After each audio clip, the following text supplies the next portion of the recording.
जैसा कि आप सभी जानते हैं कि वर्तमान समय में सभी लोग कहीं ना कहीं अनेक प्रकार के कष्टों से घिरे हुए हैं। किसी के पास पर्याप्त मात्रा में फिर भी उसे कष्ट और अधिक चाहिए, किसी के पास कुछ नहीं फिर भी कुछ ना कुछ हर एक वस्तु और विशेष की चाह लोगों में बनी रहती है। हम सभी दुनिया के अंदर अन्य वस्तुओं में, बाहर के संसार के वस्तु इत्यादि में सुकून ढूंढते हैं, परंतु सुकून खुद के अंदर है। जितना हो सके मन को एकाग्र रखें और सदैव शांत रहे। हनुमान जी की उपासना के विषय में भी काफ़ी ज़्यादा लोगों के कमेंट इत्यादि आ रहे थे कि हनुमान जी की उपासना हम सभी को किस प्रकार से करना चाहिए। तो हनुमान जी की उपासना में जो सबसे पहली प्रतिक्रिया है वह है कि ब्रह्मचर्य का पालन। जब भी कोई भी हनुमान जी के उपासक हैं या हनुमान जी का पूजा इत्यादि करना प्रारंभ करने जा रहे हैं, उनके सिद्धियों को प्राप्त करना चाहते हैं, हनुमान चालीसा इत्यादि करते हैं, सुंदरकांड इत्यादि के पाठ करते हैं, तो पूरी तरह से शुद्धता व पवित्रता का ध्यान दिया जाए तो जो भी हम कर्म करेंगे पूजा पाठ से संबंधित उसका लाभ प्रत्यक्ष रूप से दिखाई पड़ेगा और उसका लाभ भी होगा। काफ़ी दिनों से लोग हनुमान चालीसा करते चले आ रहे हैं, सुंदरकांड कर रहे हैं, नित्य पूजा पाठ इत्यादि कर रहे हैं, फिर भी कहीं कोई लाभ नहीं हो पा रहा है, कुछ बदलाव नहीं। ऐसा नहीं, लाभ तो आपके द्वारा किए गए कर्मों का प्रत्यक्ष रूप से होगा, परंतु आपको दिखाई नहीं पड़ेगा। हो सकता है विलंब से प्राप्त हो, परंतु यदि कुछ चीज़ों को बदल करके, परिवर्तन करके किया जाए तो उससे लाभ प्रत्यक्ष दिखेगा। हनुमान जी की आराधना में जब भी आप करें पूरी तरह से सात्विक रहें, किसी भी प्रकार से मन, कर्म, वाणी, वचन इन सभी चीज़ों से बेहतर अच्छे प्रदर्शन हो सके तो करें।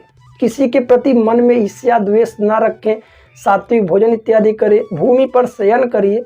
किसी भी मंगलवार से आप हनुमान जी का कोई भी अनुष्ठान इत्यादि कर सकते हैं। ओम हम हनुमते नमः इस मंत्र का आप अधिक से अधिक बार 1 लाख, 1.5 लाख, 2 लाख जप इत्यादि कर सकते हैं। साथ ही साथ बजरंग बाण इत्यादि के पाठ कर सकते हैं। हनुमान चालीसा 108 पाठ नित्य प्रतिदिन किया जाए तो उसका भी बेहद लाभप्रदक बताया गया कि लाभ है। जैसे कि आपकी चाहे जैसी भी मनोकामना हो, व्यापार से संबंधित हो या फिर रोग, किसी प्रकार का शरीर में रोग उत्पन्न है उससे मुक्ति चाहते हैं तो हनुमान जी की साधना आप सभी कर सकते। कर्ज से भी मुक्ति के लिए आप कर सकते हैं। तो आप पूरी तरह से सात्विक रहें, ब्रह्मचर्य का पालन करें, भूमि इत्यादि पर शयन करें, पूर्णतः पवित्र स्वच्छ वस्त्र इत्यादि धारण करें, नियम का पालन करिए, किसी भी देवी या देवता की आराधना करना प्रारंभ करिए। कुछ ही दिनों के बाद आपको उनका रिजल्ट दिखाई पड़ेगा। और ख़ास तौर पर हनुमान जी की पूजा में तुलसी माला अवश्य चढ़ाइए।